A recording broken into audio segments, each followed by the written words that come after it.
ఏ భయాలు మిమ్మల్ని వెంటాడుతున్నాయి, ఏ భయాలు మిమ్మల్ని తరుముతా ఉన్నాయి, ఏ భయాలు మీ గుండెల్లో గుబులు పట్టిస్తున్నాయి, ఎందుకు మీరు కలత చెంది దిగులు పడిపోయి కృంగిపోయి చచ్చిపోతే బాగుండు అసలు ఈ బ్రతుకు అనవసరం, ఈ భయం చేత ఆయు క్షీణమైపోతుంది అనుకున్నారా?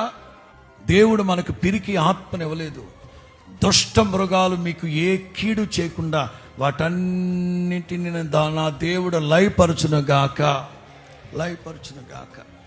మీ కుటుంబాల కోసం ఆలోచించండి, మీ పిల్లల కోసం ఆలోచించండి.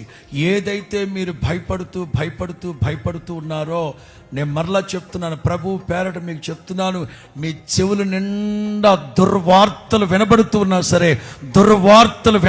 ఉన్నా సరే లెక్క చేయొద్దు. పొరపాటున ఏ దుష్టుడు మీ మీదకి రాకుండా, మీకు ఏ కీడు చేయకుండా నా ప్రభు మీ చుట్టూ, మీ కుటుంబాల చుట్టూ అగ్ని కంచె వేయునుగాక.